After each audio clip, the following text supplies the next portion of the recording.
Ian. Hi, Dave. Obviously, you're a little under the weather, unless this like dual Kleenex walrus look is something new. It is. I'm here to talk to you about oatmeal and diabetes. I was going to say your Wilford Brimley cult that you're starting. Diabetes. Yeah. Diabetes. You worship at the Church of Will? Have you seen that YouTube video that's just like an hour of him saying diabetes? No. It's hilarious. Wow. Yeah, it's the greatest thing ever. Ian? Hello, David. We are Team Clearcoat. We are. We're an automotive podcast. We say we, but by the time this airs, I will certainly be dead. So you're gonna have to change that to I am an automotive podcast.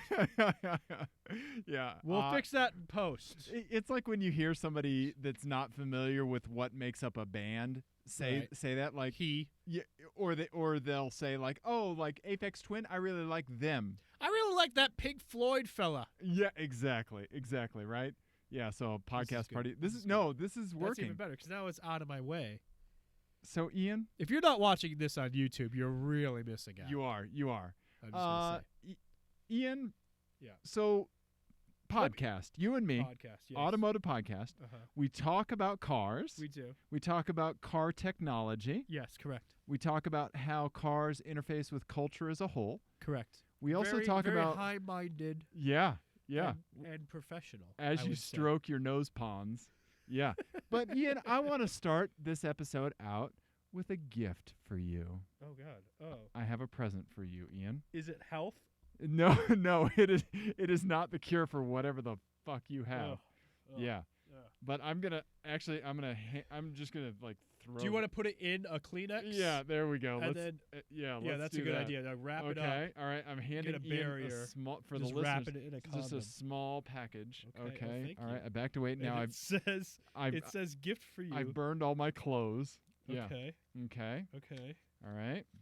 Okay. Since we're a legitimate automotive podcast, Ian. Oh, did you do a thing? I did a thing, Ian. Dave. Guess what I did? Did you get us basketballs? Yep, I got us basketballs. Wow. I might need to show you how to open that, but I don't want to touch you. Oh, wait. Okay. Oh my God. These look great. Thanks, buddy. I made us business cards. You did. Yeah, make sure you're Why does it say our website is www.pornhub.com? That was just. Oh my God, these are like really nice. That was just off the clipboard on your computer. I just hit Command V and that's just what showed up. Yeah, so I sprung for the extra thick stock, which I'm sure is just for suckers, but I was like, let's go all in. These are awesome. Thank you. Is your phone number on the back correct? Don't show Twitch. Yeah. It is. Okay, it is good. Correct. Good. Okay, well then. Now, since we're legitimate automotive journalists, Ian, people have been, for the listeners, whenever we go to these automotive events, people will ask us if we have cards, as if there was some kind of benefit to contacting us at a later date. Right. They don't know yet that there's not. Right. But instead of cards, we've been giving them stickers. So at least they get a dose of our sense of humor. Right. Now we can combo it with a sticker and a business card. Dude, this is really cool, Dave. No, I'm glad you like it, buddy. Can we show the people our business card? Yeah, the sure. Front of our business the front, cards? yeah, sure. Can I? Here, let's see. Yeah, there we go. It's the picture of you and I in your R32. Yeah. And it was got all our particulars on there. Yep, exactly. And I got us a box of them, so we're good. We're good for a while. Thank you, Dave. No problem, buddy. That was awesome. No problem. Let me just. There you go. Right. That's really good. That's really nice. With the extra thick ones, you can only fit like 5 cards in here. Yeah, I'm also going to use this for like work because I don't have one of these. Right. Yeah. This is really nice. For keeping other people's business cards. Oh, the little business card holder was like $6 on Amazon. Oh, I should get like a couple of those. Yeah. There you go. All right. Thank you. No problem. So there we go. Legitimate automotive journalism. We have business cards, Ian. We're like legit professionals now. We are, Ian. Okay.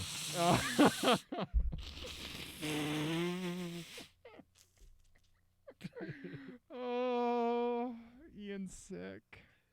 Ian, buddy. What was that? Oh, were we recording that whole time? We have been Oh, recording shit. and streaming on Twitch this whole time, God buddy. damn it. I know. Oh, Ian. All right, anyway. So, let's talk about some podcast stuff, Ian. Okay. Are we podcasting about podcasting this episode? No. Let's go through our talkabouts, buddy. Okay. So let's talk about My Eyes. What have you seen lately? Okay. Am I doing my eyes first? If you'd like, sure. Kick it I off. saw. Do you need me to stall while you plug in your laptop? I can do it later. Okay. I can do it later. All right. I saw on the way over here, and I thought maybe it was the death making me hallucinate. You saw a white light. Right. You and drove I drove right towards towards it. And at the end of the white light was a police officer No. giving you a ticket for loud exhaust. a GMC Envoy XUV. Oh, the thing with the weird, Weird ass. the hatchback thing. It was the one that was It has a top that opens up in the rear. Right, there's a little pickup bed back Yeah, there. yeah. Let me pull up a browser and see Yeah. if we can show the listeners what this is all about. It was based on the Avalanche, Right. and it had the same what GM called the midgate. XUV. Yeah, that's Yeah. right. It was such a weird car. And it looks like just such a freak on the road. It looks like a Trailblazer as well. It looks like Yeah. I mean those are it right Yeah, there. yeah. It looks like a Trailblazer with some sort of cancerous growth. Right. Like you would just be. Yeah. It looks so goofy. It and does. it was in blue. Okay. It was blue. So then there's like 17 different colors going on. Oh yeah. Because of the cladding and everything. There's the chrome. There's the Yeah, it was top this color blue cladding. down here. Yeah. Okay. Yeah. It looks so weird. Those are weird looking cars, man. And it's so funny because I was thinking about it on the way over here about how like cyclical the like weird freaky sort of pickup truck Yes. thing Yes. has yes. been over the years. Yes. And with varying levels of success. And I don't think it's something we've ever really talked about. No, before. it's not. It's not. But I'm really glad you brought this up. This is fucking serendipitous, man. This is crazy. Really? Because this is really going to get into our conversation later on. Yeah, and not necessarily about the truck aspect of it, Okay. but about some other ancillary things. You'll see. Okay. You'll see. This is bud. what happens when I don't do the talkabouts. I Yeah. don't know what they are until we start recording. Yeah. No, that's okay. So give me your take on the XUV. Give me what you think about the whole thing. So I get the appeal of it. Like it's one of those ideas I think that like on paper Right.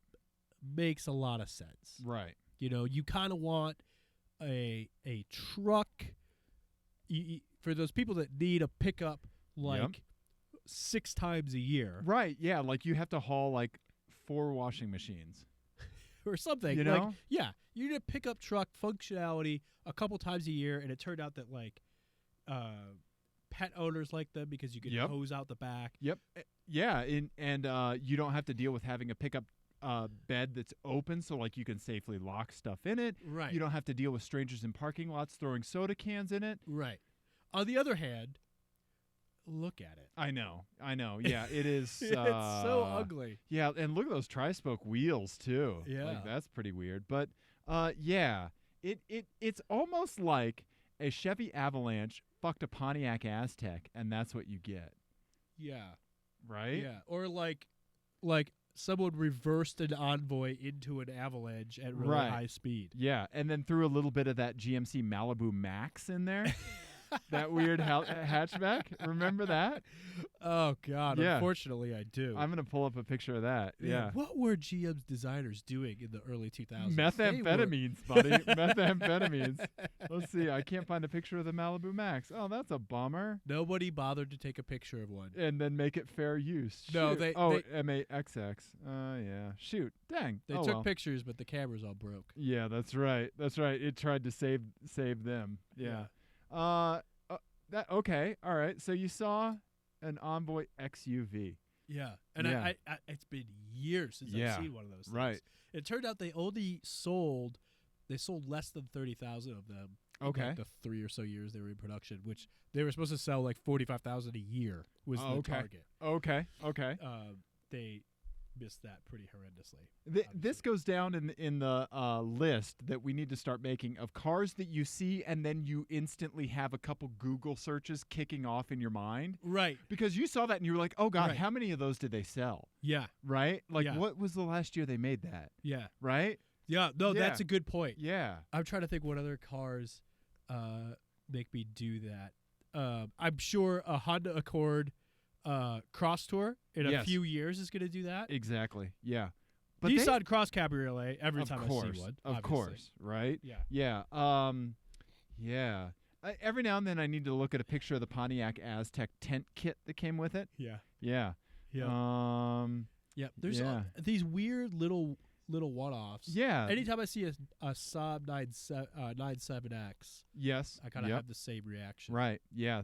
Yeah. Yeah. There's one at work, so I see one all the time. Oh, Yeah. really? Yeah. That's Yeah. funny. I know the lady who owns it. Yeah. Huh. Yeah. But yeah, that's a good list to start. Yeah. But in honor of the Envoy? weird ass freak that I saw. yeah. Besides me, Right. you saw a truck. I saw that. I saw this truck. Yeah. Okay. What would you call that? Would you call that a truck?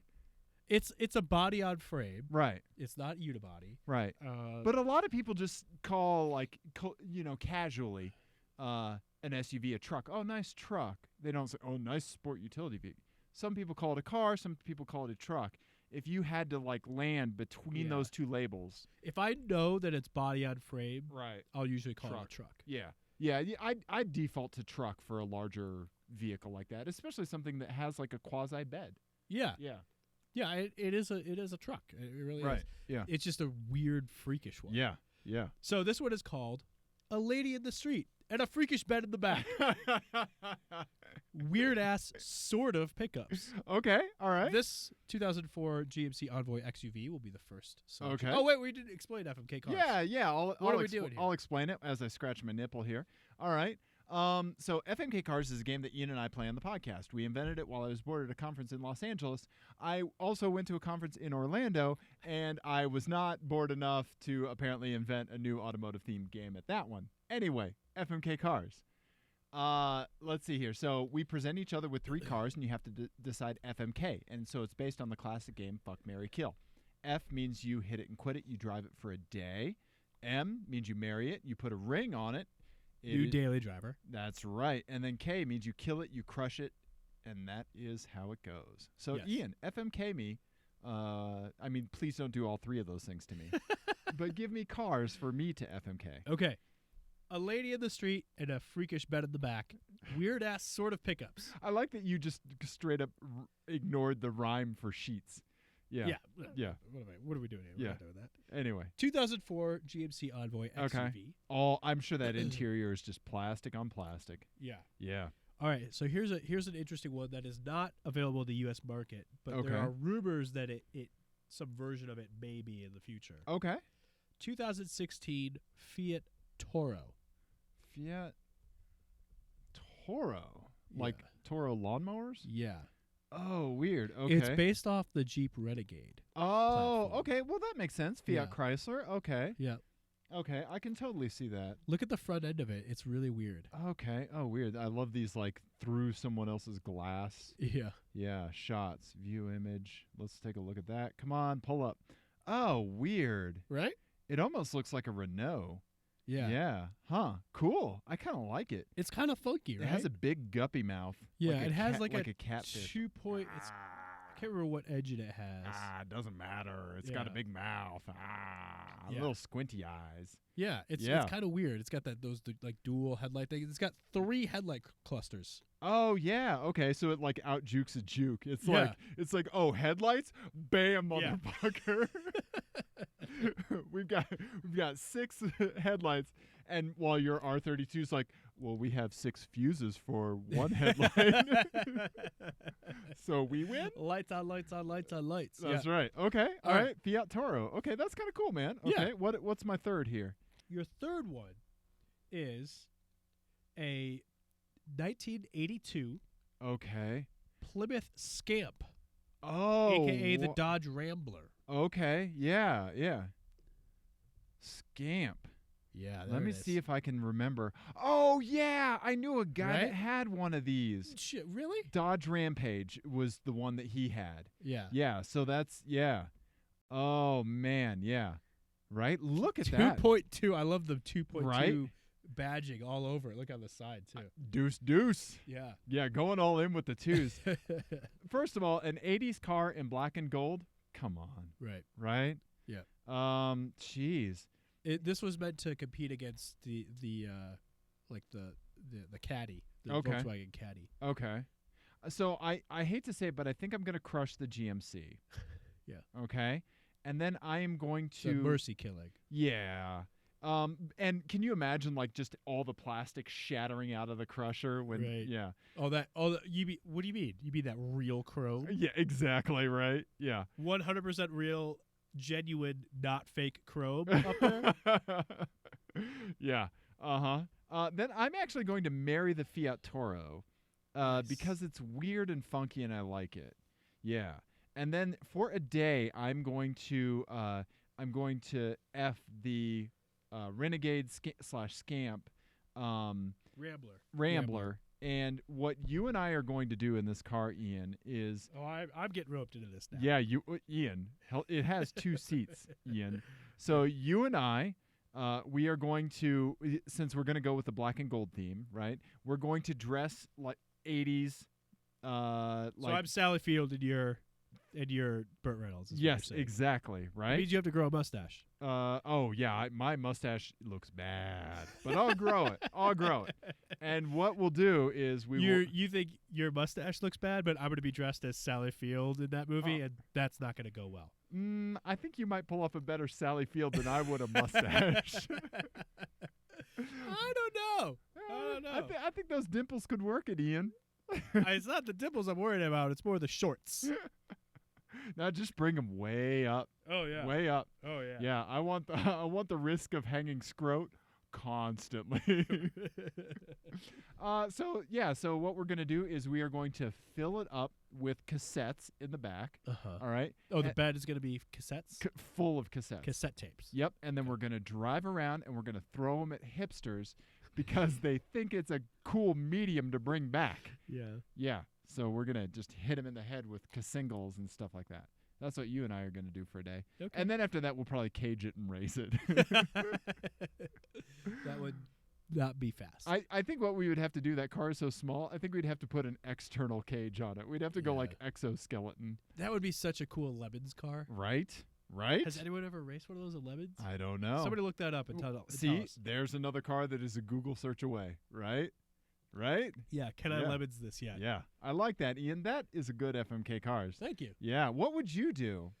I think I would do the same thing, except I would reverse that in the Toro. Oh, I okay. think I would drive the Toro for a day. Okay, and then you would marry the 80s Mopar 2.2 power. It's too cool. It's Okay. too cool. Okay. All And right. then I'd probably try to put a Dodge Omni GLX. thing Yeah, in it. right? The Shelby swap, yeah. Yeah. What would you do in the Fiat for a day? I think you got to go jump it. I think you you're have right. to- I think you got to do some sand dunes. That back end is kind of kicked up. yeah. Look at that. Right? That's a unibody though, right? Because I Yeah. think the Renegade is unibody, Uh-huh. so Yeah. Let's go jump you can some really sand fuck dunes. it up. Yeah, exactly. Yeah. Let's put Nico in the back and Yeah. have him make race car noises. Have I told you what he asks about every car we see? Every No. new car. So he's first of all can recognize by sight Porsches, Lamborghinis, Corvettes, and Mini Coopers. Nice. Ever since our trip, he's like all about Mini Coopers. 'cause Okay. He saw the little video of us with the Mini Cooper. Yeah. And but You haven't shown me that video. well, it was like a little like, hey Nico, we're here with a Mini Cooper. Oh, okay. But he always whenever we see a new car, Uh-huh. he's like, what kind of car? He'll ask, what kind of car is that? Sure. And then he'll go, it has a back seat for me? Oh, come on. That's And I nice. was like, nope. 2 seats. Too bad. The way Jesus Santa God intended. Yeah. Oh, that's adorable. Yeah. Ian, Yes. so I have 2 things. One I Okay. texted you about. right? I took a look out my office window. I don't have an office. There's a place with a lot of cardboard boxes and bugs that I hole up at work, right? I'm basically, remember that episode of Seinfeld when he couldn't get he couldn't get fired from his job because he was under contract, Yeah. and they were trying to get him to quit. That's kind of what I'm going through, like cardboard and stuff like that. But anyway, I look out upon our parking garage, right, our scenic parking garage roof, right, from my super high vantage point, and I see not one but two Audi Allroads with a 2.7 liter V6 that somehow made it into work that day under their own power. And it's interesting because you brought that up, and I've been thinking about that since you texted it to me. Yeah. And it's an automotive paradox. Okay. It's like the immovable force meets the unstoppable object. Yeah. Or if can God make an object rock so heavy he can't lift it? Right. Yeah. I think you said this in your text. Did they tow each other there? Yeah. Right? Does one tow the one in and then the other one tow the other one home? Right. Yeah. Is there some like weird butt to butt stuff happening? If we could figure out how they both arrived there, right, that may solve the world's energy crisis. I was just gonna say, free energy. Yeah. It's perpetual motion, right? That's the only plausible explanation. Yeah. Either that, or the tow truck broke down and then was towed someplace else. Oh, That's the only other scenario I could possibly imagine. I think you're right. Or was there any like flooding that day? Was there any flooding? No. So like a raging torrent did just like deposit them both there. There were a couple flocks of geese. Maybe they picked them up and dropped them. See, now we're getting somewhere. Yeah, right. I'm gonna go with perpetual motion though. Perpetual motion, I think, is what we're talking about. Yeah. Tony Stark, eat your heart out. Exactly. But I think we should explore that. Yeah. Automotive paradox. Right. Yeah. Right. Like when, like the car that you see that makes you think of Google searches, like when do you see like X quantity of something that makes you go like, what the fuck is happening? Right. Yeah. Or just like it shouldn't exist. Right. In the universe. Right. Yeah. Like Nissan Murano Cross Cabriolets. Right. Yeah. Right. Yeah. Exactly. Or if you see, say, like, if you see something, say something. If you see, like, if you're like in a parking garage. Yeah. And there's two BMW 135s that are like slammed with like huge exhausts. Yes. And you're at like a museum. Right. Yeah. Or the ballet. Right. A highbrow event where bros normally don't tread. Right. Bro kryptonite. Broponite, if you will. Go on.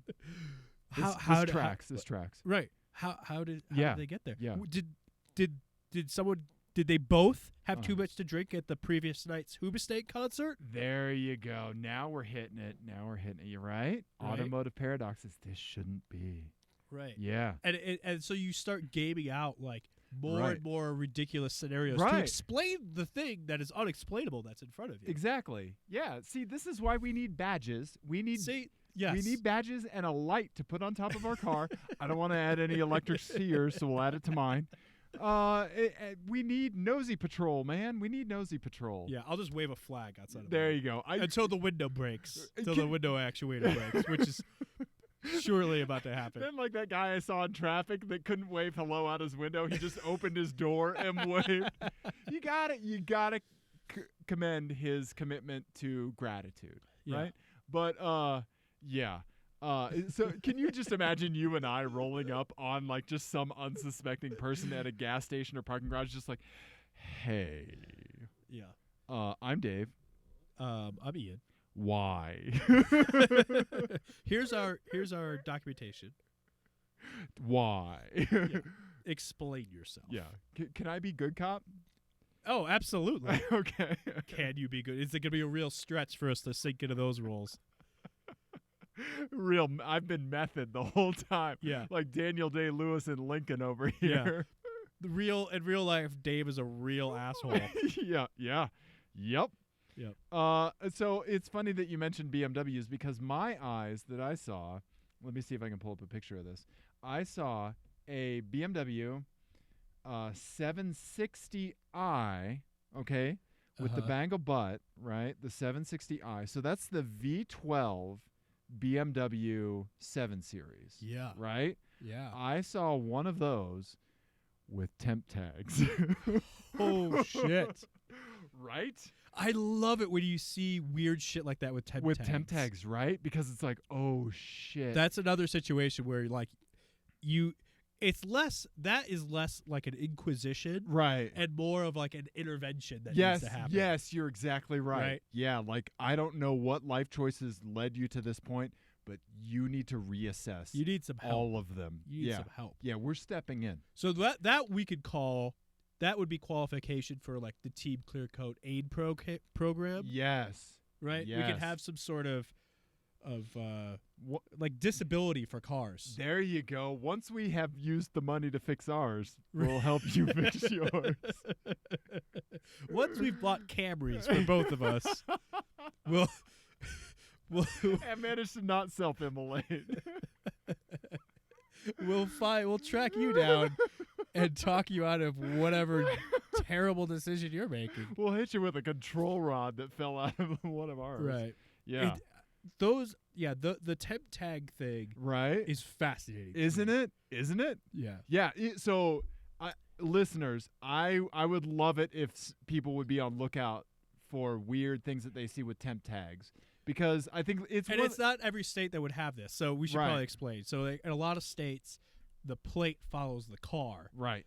But in states like Colorado, it doesn't have to. It doesn't have to. It can? Mine did Dusty Rusty to the Infinity. Wait, right, no. That's what I'm saying. It doesn't follow the car. Right. It's you own the plate. Oh, yeah. It follows the owner. Yep. Right, but in some states, it's attached to permanently to a VIN. Yep. And once that VIN gets taken off the road, then the plate is no longer valid. Right. So you can't transfer it to another car. Exactly. Right. And that's how it is like in Europe and stuff too. Okay. Yeah. But here you have, so then you don't really have the idea of temp plates for used cars in some places. Yeah. But here you do. So when you see one, you know it was recently bought, or someone's been skating by on temp tags for like 6 years. Yes. Which is also from time to time a thing you see. Yeah, it is. Yeah. And also temp tags are like one of those things where it's like, oh, now I drive an Infinity M45. I see Infinity M45s a lot more often. Right. Once you start looking for temp tags, you can't stop seeing them. Right. And you will notice that in Colorado, there's quite a few expired ones trucking around on the roads. Absolutely. Last month, or maybe the month before, I saw somebody with a temp tag that expired in September. Yeah. That's on so a ballsy. Chrysler 300M.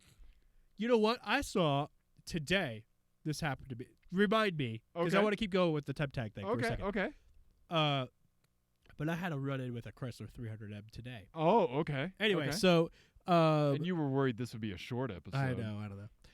But the other thing that I saw with temp tags, the other temp tag fascination with me are heavily modified cars. Yes, we've talked about that.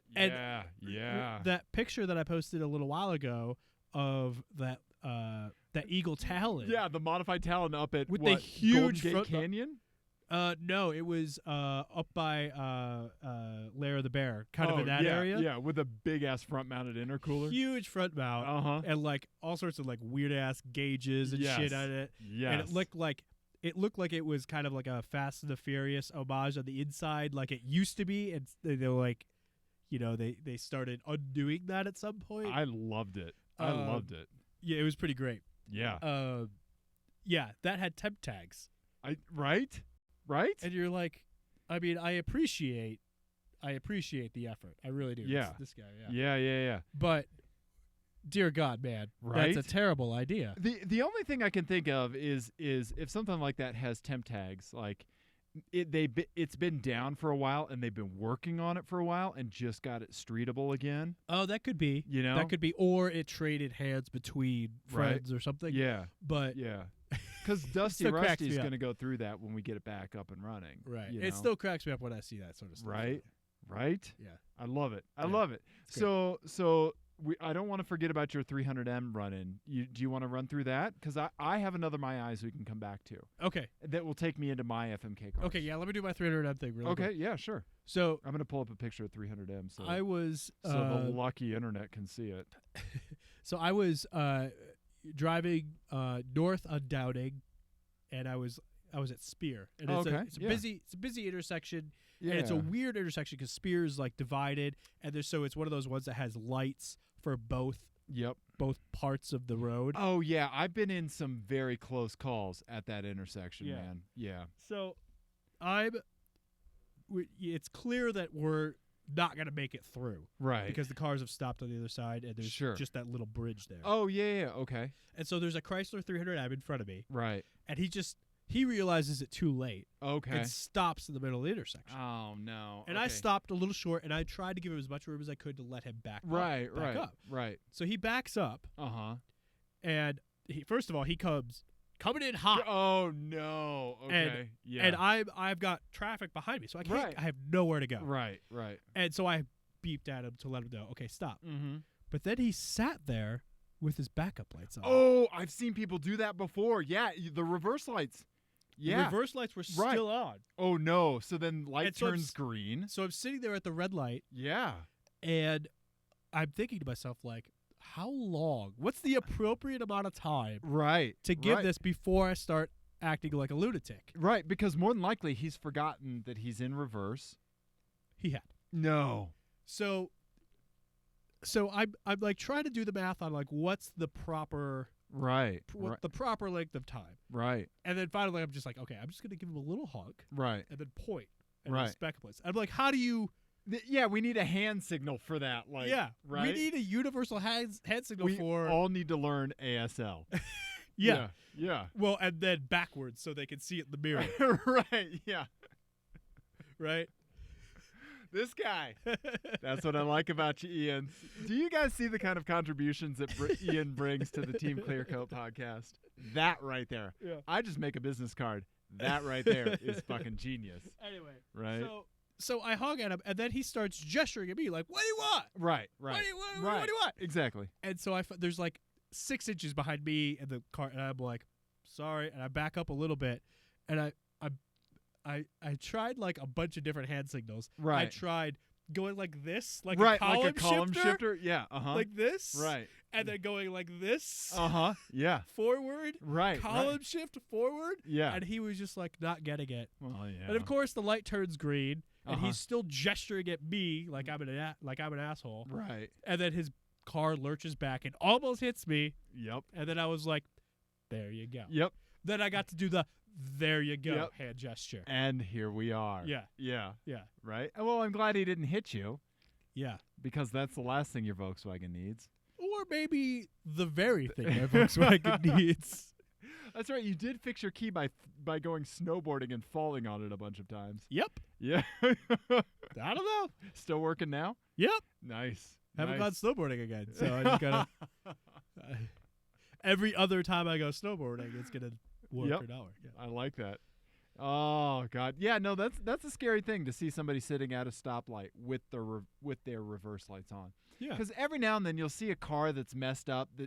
Its reverse lights are just on. My favorite thing is when you see like 90s era, usually like Chrysler products Yeah. or GM products with like really wanky wiring. Yeah, yeah. And occasionally you'll see someone's reverse lights come out when they hit the brakes. Yes. Yes. Fucking love that. Yes, that, and then I also like the going over a bump and their headlight flickers. You're right. Yeah, Yeah. yeah, those are fantastic.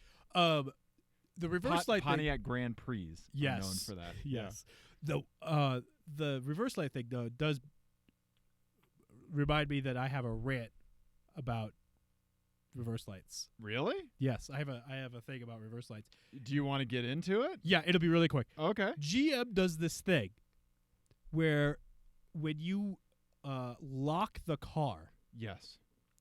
it puts the reverse lights on, And in a parking lot or a parking garage, Yeah, that's not good. it is the worst fucking thing ever because you end stop up with, traffic. Yeah, or like people who don't know that. Right. Because now in my head, I do the math of like, is this, I take extra care to make sure there's a driver in there before I stop and wait for the space. Exactly. But you have people who don't know that. Right. And they stop and wait for the space and then blocking traffic. Right. It's fucking stupid. It's a safety hazard. You shouldn't do it. Yep.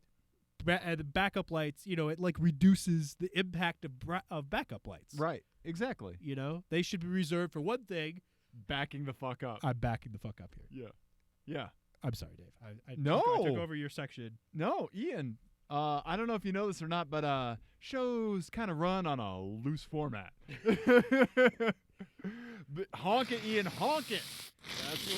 That's right. Reverse loose format. What? Yeah, yeah. Oh man. We have business cards. Am I gonna? It's like anybody could get those.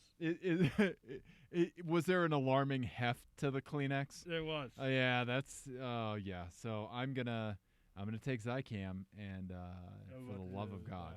Yeah. I'm gonna do that right now. Every 3 hours. All right, go ahead. You had another. Ian. So I saw something else when I was driving around. How many of these do I take? You take one. You let it dissolve in your mouth. Oh. Yeah. Oh. Yep.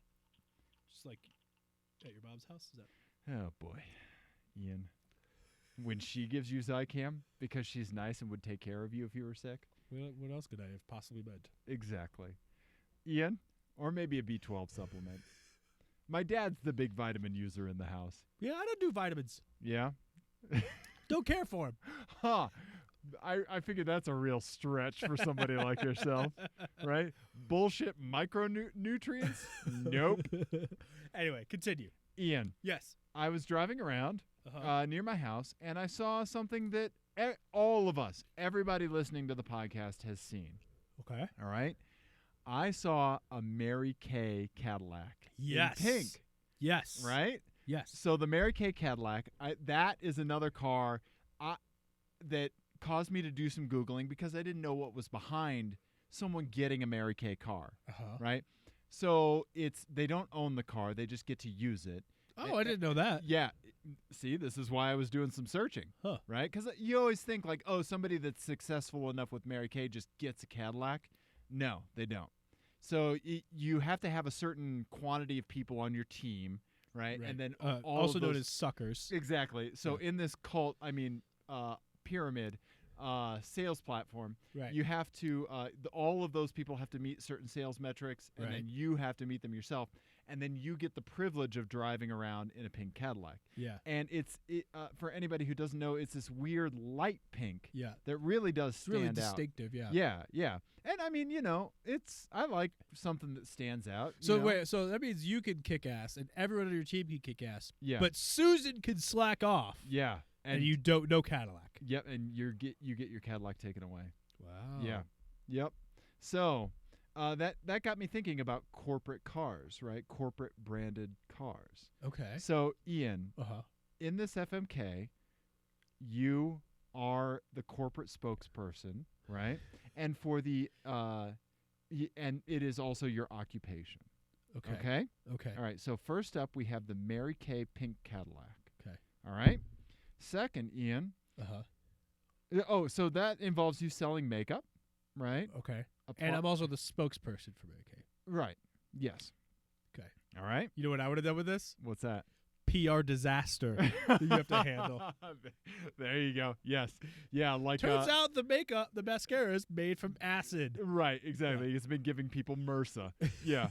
Okay. So up next, you have the Red Bull Mini Cooper. Yes. I don't know if you've ever seen that before. So yes, I have. You're a Red Bull. Doug DeMuro tweeted today that there's one of those on Auto Trader without the Red Bull livery or no the way. Can. That would make a funky little truck thing. Yeah, I don't know what's actually back there. Nothing. Yeah. Yeah. Hopefully, a cooler. Most of a cooler. Most of those came with run flats, so they don't even have a spare. Yeah. Yeah. Huh. And then lastly, Ian, remember that Weiner you saw? Oh yeah. the Oscar Mayer Wiener. Yeah. Okay. And I want to talk a little bit about what is my occupation for Red Bull and the Wiener? So you're the annoying Red Bull person that goes around at like concerts and events and gives out at the Red bar. Bull. Yep. Okay. Hi, I'm here with Red Bull. Right. And then for the Oscar Mayer Wiener, you're driving the Oscar Mayer Wienermobile. You are eating hot dogs and you are shoving them on other people.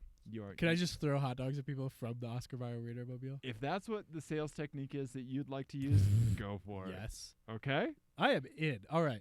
I mean, marry the Oscar Mayer Wienermobile. Okay. All right. Okay. I'm gonna crush the Red Bull Mini. Okay. Okay. And then for a day, I am absolutely gonna put makeup on some fools because how bad at that would I be? Wonderfully bad. I would be delightfully bad. It would be, the wax statue. I have to tell you about the mental image I just have. It's like you like, don't put someone in blackface. Don't put someone in blackface. Any other color. Yeah. Oh my god. Go on. The wax statue. The wax statue of the soccer player, Ronaldo. Yeah. Yeah. That's what everyone would look like after I applied makeup to them. Yes. Yes. Just like that. I love that. Like a bronze Lucille Ball. Yeah. Yeah.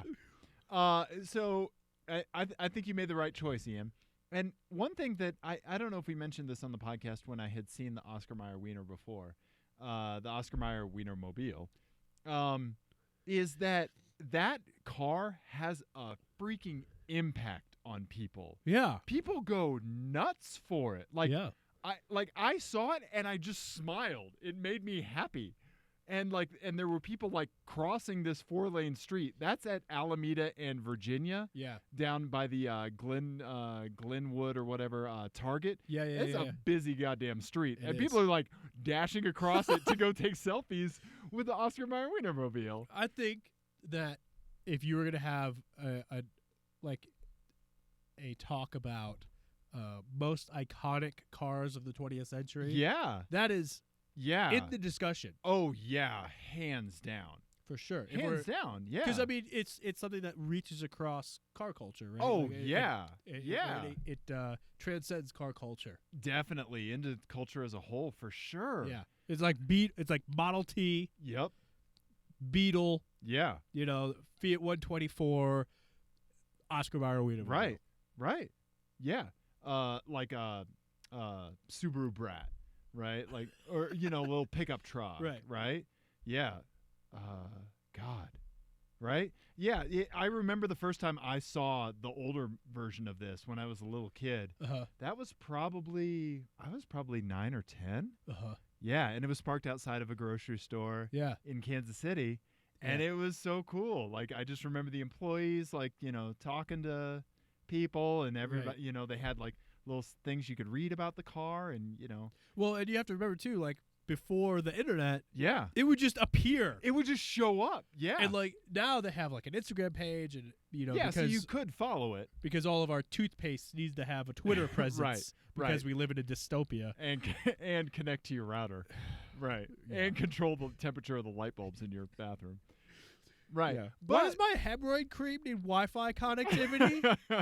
Come on. But I think that there's a good value in being surprised by something like that. It's like it's the reason you and I like going to record stores instead of buying something online, because we like the thrill of finding the thing right then. Right. That makes it special. Yes. And seeing something like the Oscar Mayer Wienermobile, when you weren't like following it on Twitter or Instagram, you didn't know it was showing up. Yes. And just seeing it out of the blue is awesome. Yeah.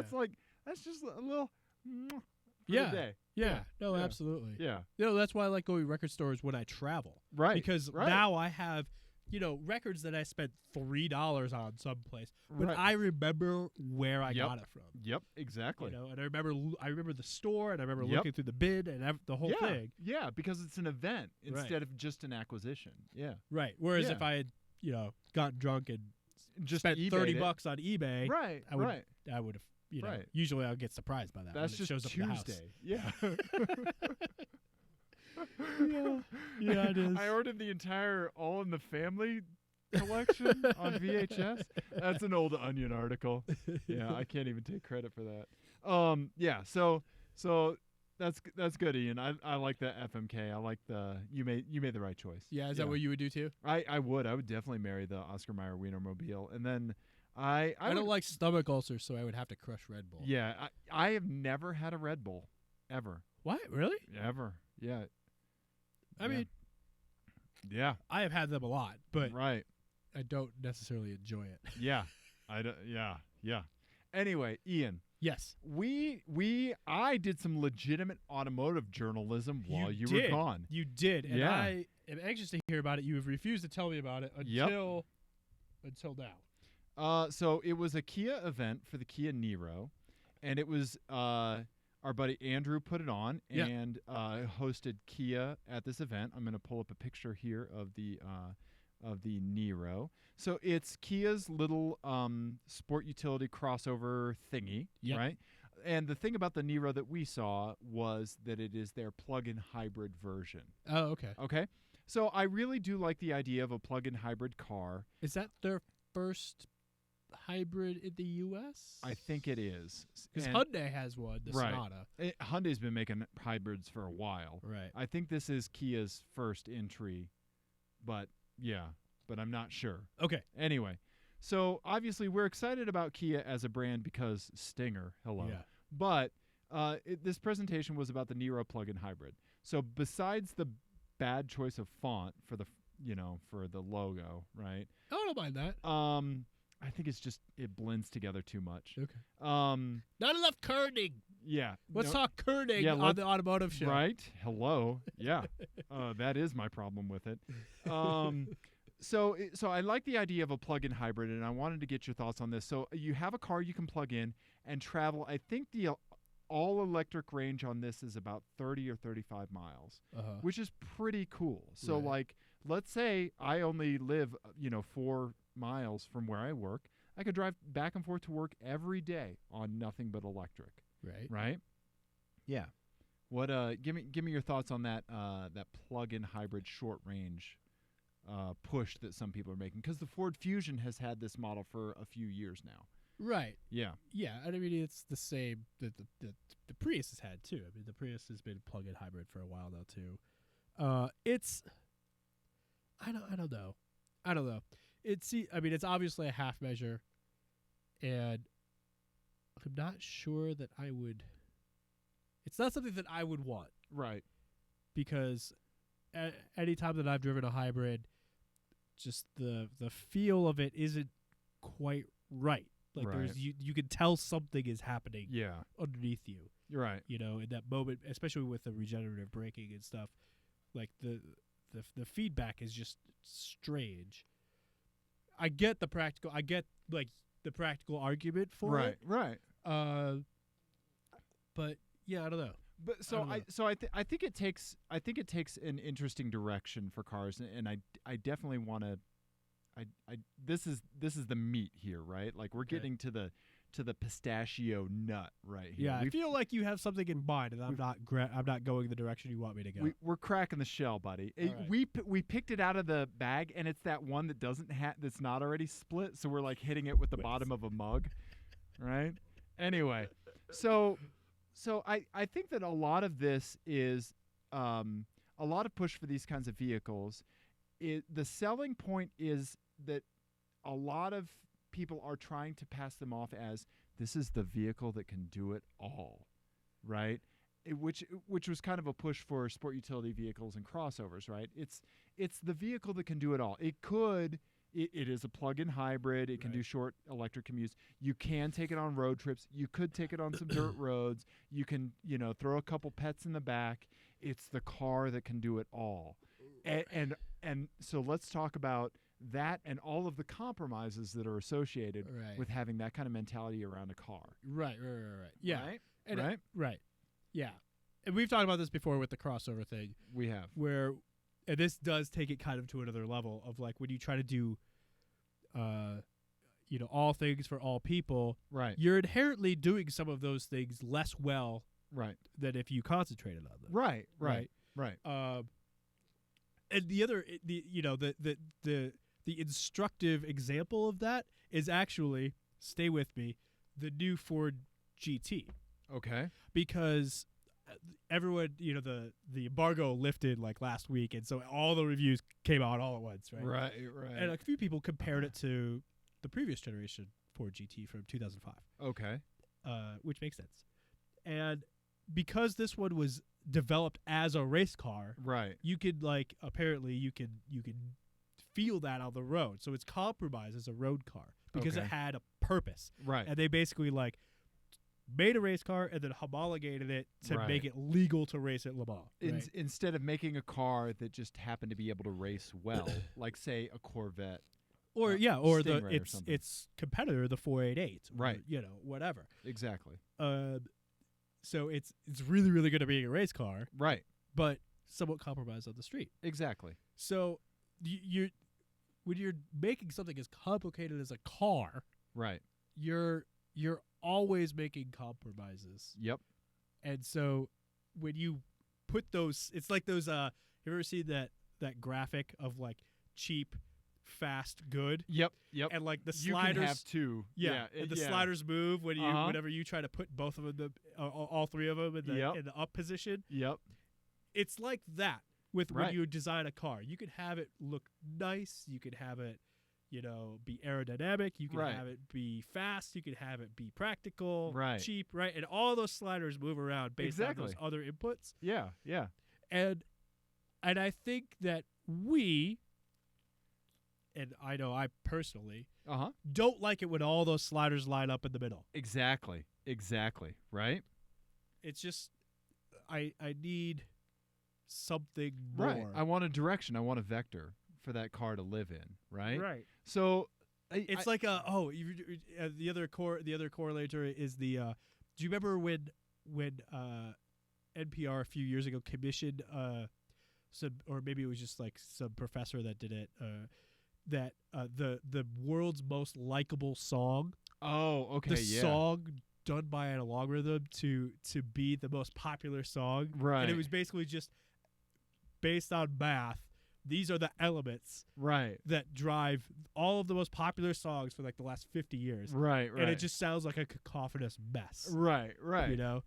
And it's this same sort of thinking. Right. So also, I think that there's another side to this conversation, right? That something that tries to do too much makes too many compromises, right?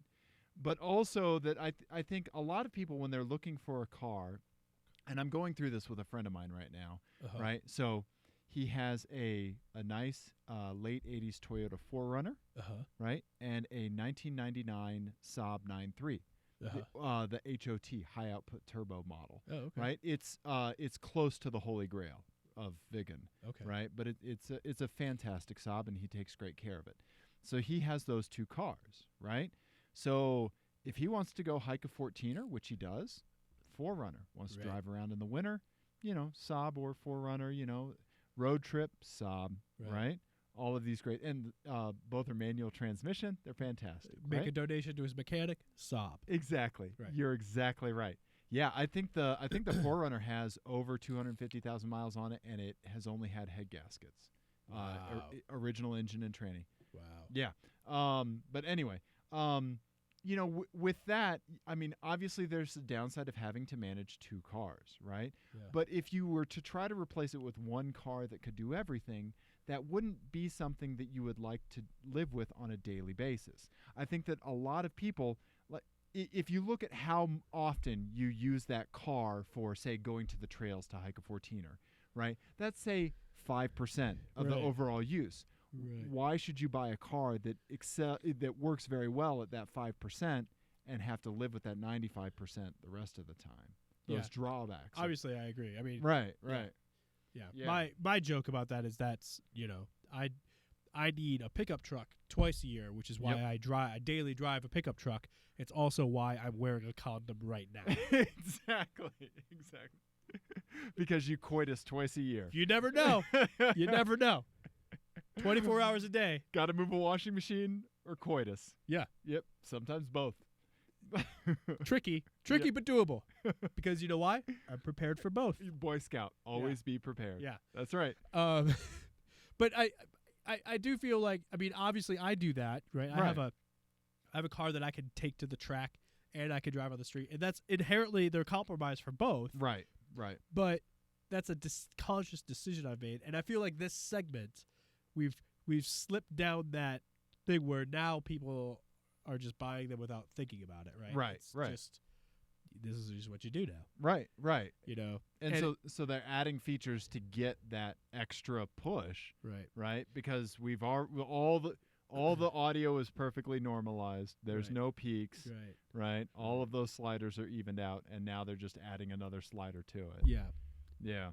So there is one other aspect of that I want to touch on. But first, I am curious to know what the messaging was like. Because, you know, when we saw when we saw the Mazda presentation for Yep. the competitor for this, the CX-3, Yeah. they did kind of they concentrated on one specific aspect of the car. Right. I'm curious to know what this messaging was like. The messaging was, and this is really interesting because I actually took notes while they were doing the presentation. Their messaging was eco and green 100%. Really interesting. So Kia has a self-imposed 5-year green car roadmap. This is not something that they're trying to do to meet standards or anything like that. And they didn't even say self-imposed. They just mentioned that was the direction that they're taking the company. Okay. Right. Okay.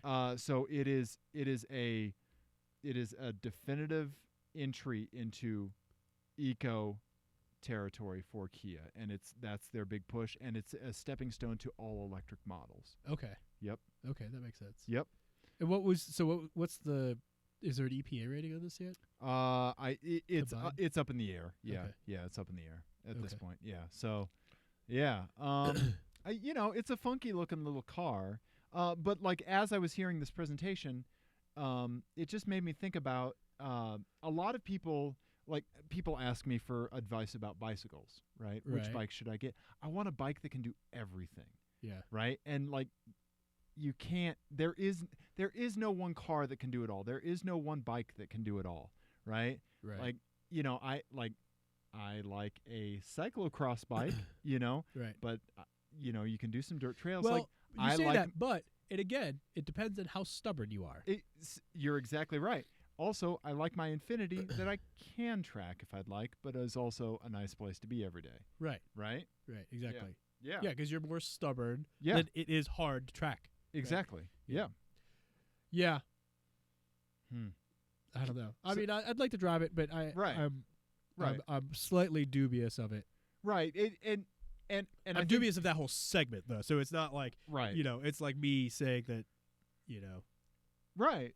I'm dubious of, I don't know, of Kia individually or anything like that. No. But I think that this is really important because as you and I kind of go through this, pardon me, I'm burping as I say this. As we transition to professionals, as we go on this journey to legitimacy, right? We're going to be presented with a lot of these things from the manufacturers, right? And we're not just going to sit there and regurgitate stats or anything like that, right? Right. I want to talk about like how I identify somebody looking at this car thinking they'll do everything to somebody that thinks one bicycle can do everything, right? And you want to talk about the compromises of, shoving a child into the back of your R32 and the tingle up your spine you get when you take it to the track. Right. Right? Right. So you and I are going to have manufacturers present us with cars and with all of these things, and we're not just going to talk about technical data. We're not going to talk about that. We're going to talk about how it correlates to us and how it correlates to culture. Yeah, absolutely. Yeah.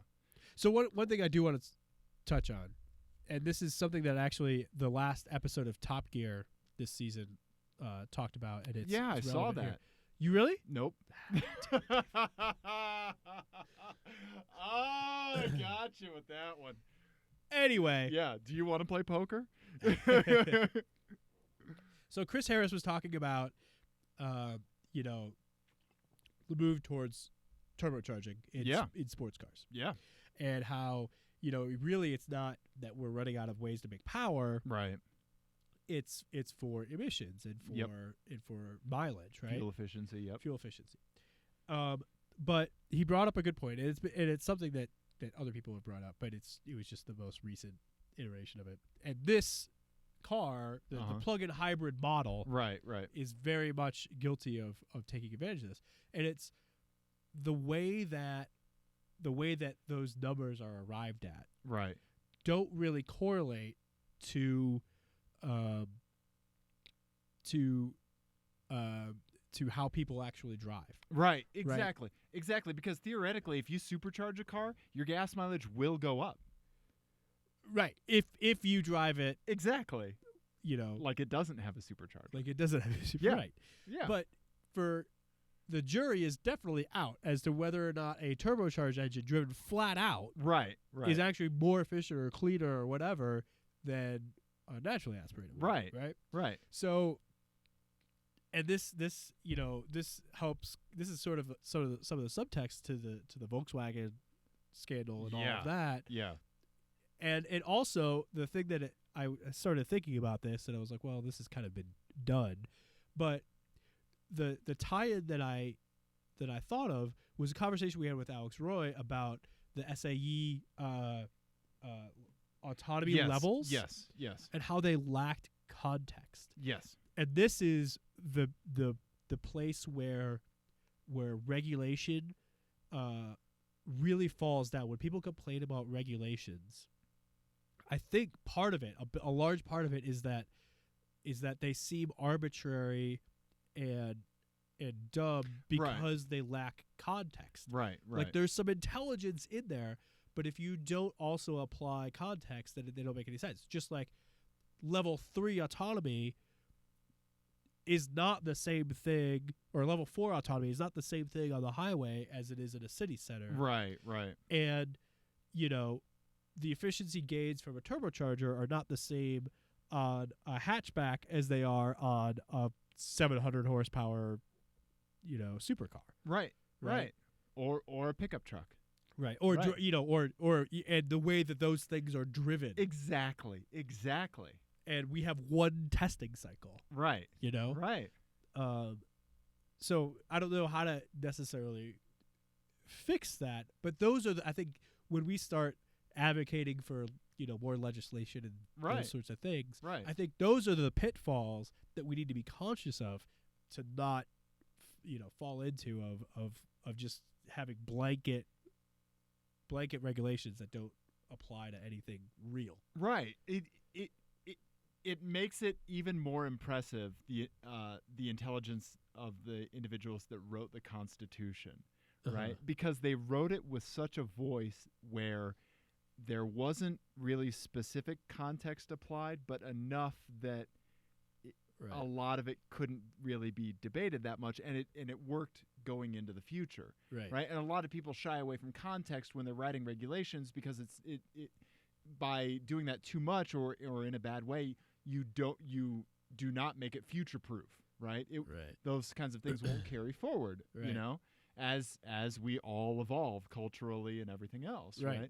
Yeah, I mean, it's definitely a balance to strike, but it's not, but either direction you fall into uselessness. Exactly. And I feel like the EPA regulations now have sort of fallen into uselessness because nobody drives at 55 miles an hour with hypermiler techniques. Exactly. And I think we've all known that for a long time. Right. But now it's just becoming more critical. Yeah. Because it's just resulting in cars that are terrible. Right. And it makes me think about, I think Chris Harris might have said this as well, about how some manufacturers set up their cars for 0 to 60 mile per hour runs, right? Yes. And so like with, I think it was a Ferrari or maybe an Aston Martin, where the shift point was at like 58 miles an hour into third, but the Aston engineers got the 0 to 60 time by bouncing off the rev limiter and hitting that extra 2 miles an hour. Yep. Yeah. Right. Nobody's going to drive it like that. Right. Well, and you can still see that in the way that like the newer cars are geared. Yep.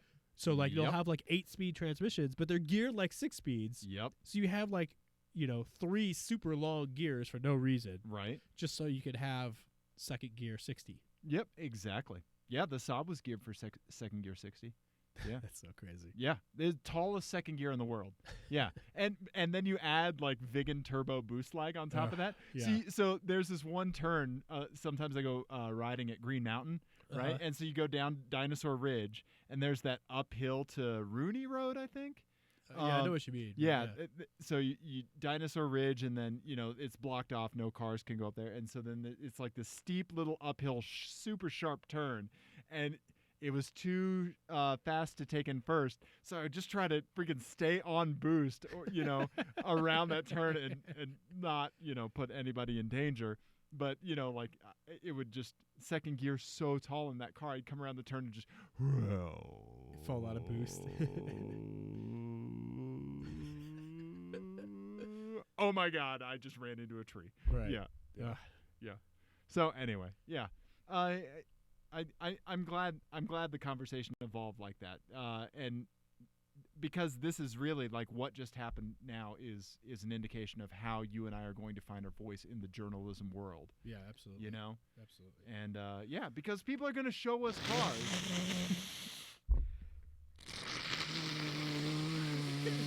It's so wet. It's so. I hate really it. is. I hate It's it so when you bad. have a cold and you feel like your entire head is just made of snot. That's what's happening right now. So what we need to do right now is we need to go get some Thai food, some super spicy Thai food. Yeah. But there's a couple things we need to do. Orders so, of business. Okay. Yeah. So I need to send out some stickers and stuff. So I need to get on that. If you're waiting on stickers and stuff like that, I'm going to get on that. Sorry about that. So Steve sent us a great email, a reply to what we were talking about. I want to thank you for recommending Tricky Towers because that's a super fun video game and I've been loving it. And Ian and I had a video game night. We played Star Wall, which was weird and actually turned out to be super fun. It was fun. Yeah. It was fun. So look up Star Wall. And so there we go. Thank you, Nick Lindy, for sending us pics. Thanks to GTP Johnny for sending us an email about GM and the possibility of bringing back Pontiac. Short answer, we wish. But yeah, I don't know. Yeah. I haven't heard anything along those lines. Right. I mean, it's one of those things. Like it's a brand that was too beloved to die, and it actually kind of peaked right at the end there with with the Holden influx. Yeah. Yeah. But anyway, what can you do? Pontiac, R.I.P. Yeah. Yeah. I mean, yeah. I saw a Pontiac G8 one time with a license plate that said extinct. That's awesome. Right? Yeah. Yeah.